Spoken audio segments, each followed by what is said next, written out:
নমস্কার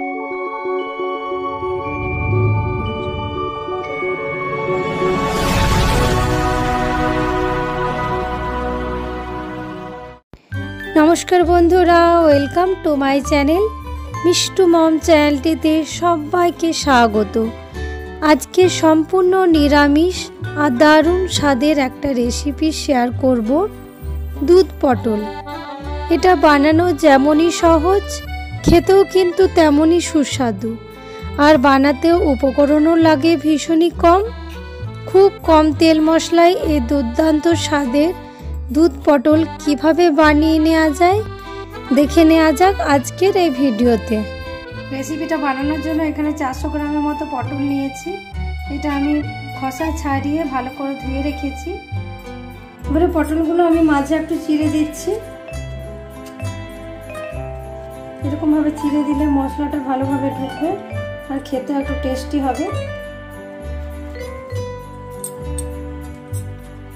সব পটলগুলো একটু চিড়ে চিড়ে দিচ্ছি এরকম ভাবে।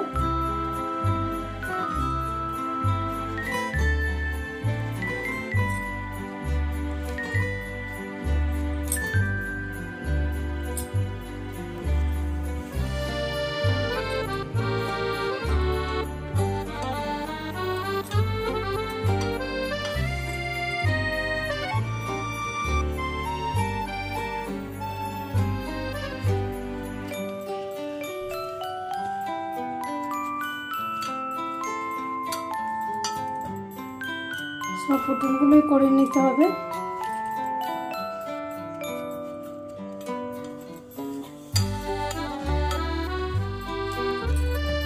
এবারে পটলটা আমি ম্যারিনেট করে নিচ্ছি। তার জন্য দিয়ে দিচ্ছি হাফ চামচ মতো হলুদের গুঁড়ো দিয়ে দিলাম, হাফ চামচ মতো দিয়ে দিচ্ছি নুন, আর একটু মতো দিয়ে দিচ্ছি কাশ্মীরি রেড চিলি পাউডার কালারের জন্য, আর একটু মতো দিয়ে দিচ্ছি চিনি, আর একটু দিয়ে দিচ্ছি সরষের তেল। দিয়ে পটলগুলোর মধ্যে ভালোভাবে মাখিয়ে নিচ্ছি সবকিছুকে একসাথে।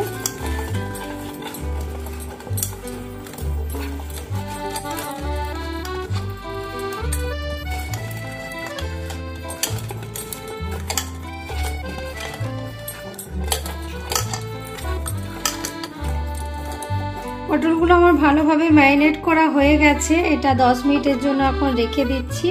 অন্যদিকে আমি একটা মশলা বানিয়ে নেব। তার জন্য এখানে 8টা কাজু বাদাম নিয়েছি, 2টো কাঁচা লঙ্কা নিয়েছি, একটু মতো আদা কেটে রেখেছি, আর এখানে নিয়েছি 1 চামচ মতো গোটা জিরে। এটা আমি একটু মিক্সিতে পেস্ট বানিয়ে নেব। সব কিছুকে আমি মিক্সির বাটির মধ্যে নিয়ে নিয়েছি আর দিয়ে দিচ্ছি একটু মতো জল দিয়ে এটা একটু মিক্সিতে একটু পেস্ট বানিয়ে নেব। তার জন্য গ্যাস জেলে একটা কড়াই বসিয়ে দিলাম গ্যাসে। কড়াই গরম হয়ে গেছে। এবারে দিয়ে দিচ্ছি একটু মতো সরষের তেল। তেলটা আমার গরম হয়ে গেছে। এবারে নুন হলুদ মাখানো পটলগুলো আমি দিয়ে দিচ্ছি ফ্রাই করার জন্য।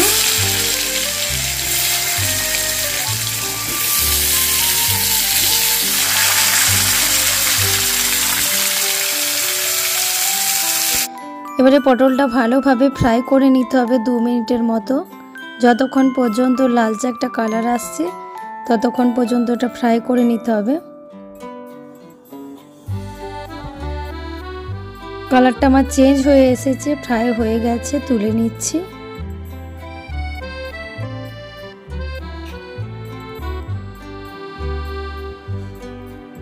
এবারে বাকি যে পটলগুলো আছে ওগুলো দিয়ে দিচ্ছি এক এক করে।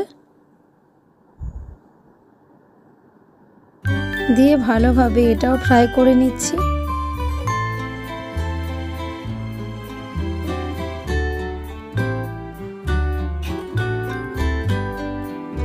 এটাও আমার ফ্রাই হয়ে গেছে, তুলে নিচ্ছি এগুলো। অন্যদিকে গ্যাস জেলে একটা কড়াই বসিয়ে দিলাম। তাতে দিয়ে দিচ্ছি কিছুটা পরিমাণে সরষের তেল।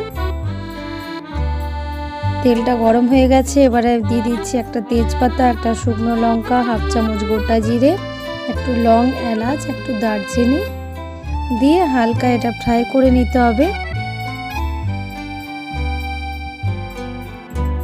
এবার এর মধ্যে যে পেস্টটা আমি বানিয়ে রেখেছিলাম ওই পেস্টটা দিয়ে দিলাম, একটু জল দিয়ে দিলাম মিক্সির বাটিটা ধুয়ে, দিয়ে ভালোভাবে এটা কষিয়ে নিতে হবে।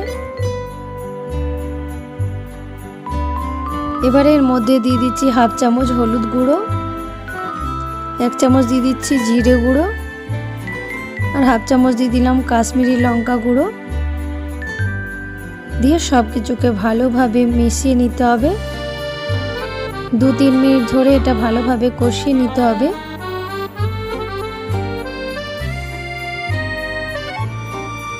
এবারে দিয়ে দিচ্ছি স্বাদমতো নুন, নুন দিয়ে ভালোভাবে আবার এটা কষিয়ে নিচ্ছি।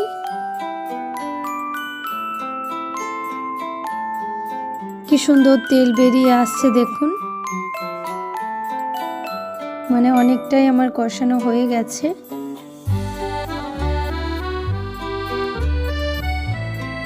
এটা বানাতে খুব বেশি একটা টাইমও লাগে না, খুব তাড়াতাড়ি হয়েও যায়, আর খেতে কিন্তু অসাধারণ হয় বন্ধুরা। অবশ্যই একবার এভাবে ট্রাই করে দেখবেন। এটা ভাতের সাথেও ভালো লাগে, রুটির দিয়েও ভালো লাগে খুব।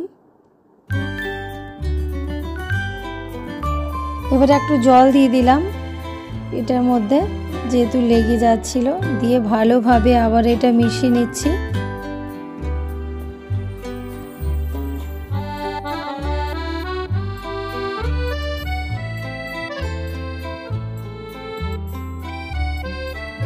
জল দেওয়ার পর আবারও 2 মিনিটের মতো এটা কষিয়ে নেব।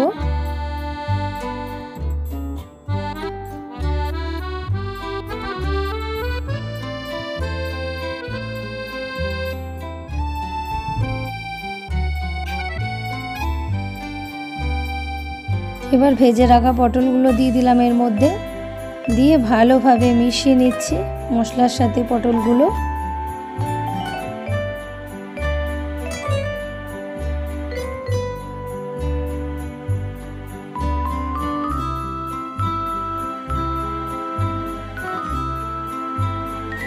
এবারে এটা 2 মিনিটের মতো আমার কষানো হয়ে গেছে।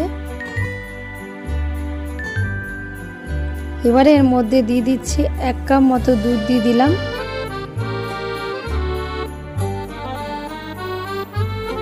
দুধ দেওয়ার পর ভালোভাবে এটা মিশিয়ে নিচ্ছি।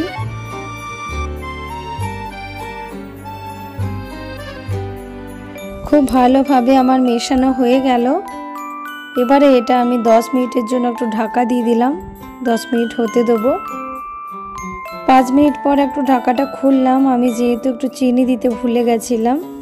এবারে একটু চিনি দিয়ে দিলাম, চিনি দিলে স্বাদটা একটু ব্যালেন্স হয়, খেতে ভালো হয়। এবারে আরও 5 মিনিটের জন্য এটা ঢাকা দিয়ে দিলাম। 10 মিনিট হয়ে গেছে আমার, ঢাকা খুলে দিলাম, একবার নেড়ে নিচ্ছি।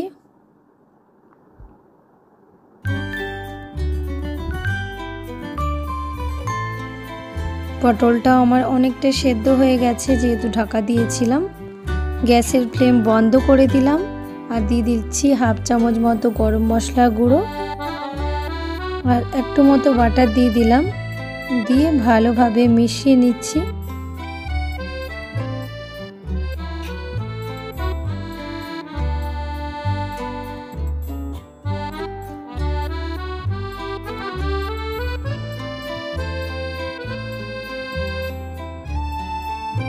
दो मिनिटेर मतो स्टैंडिंग टाइमे आमी रेखे दिलाम। 2 मिनिट हो गेछे, ढाका खुले दिलाम। कि सुंदर कालारटा एसेছে देखुन बंधुरा। ताहले आमार रेडी हो गेल सम्पूर्ण निरामिष दूध पटलेर एक रेसिपि। बंधुरा आमार आजके दूध पटलेर रेसिपिटा आपनादेर केमन लेगेছে कमेंटेर माध्यमे अवश्यई जानाबेन। आमार आजके रेसिपिटा आपनादेर जदि कोनो अंशे भालो लेगे थाके प्लिज लाइक कमेंट शेयर करते जेन भूलबेन ना। যারা নতুন বন্ধু আছেন চ্যানেলটা সাবস্ক্রাইব করার অনুরোধ রইল। চ্যানেলটা সাবস্ক্রাইব করে পাশে থাকবেন। আবার আসছি নেক্সট কোনো রেসিপি নিয়ে। ততক্ষণে সবাই ভালো থাকবেন, সুস্থ থাকবেন। সবাইকে অনেক অনেক ভালোবাসা। এতক্ষণ আমার ভিডিওটা মনোযোগ সহকারে দেখার জন্য বাই বাই।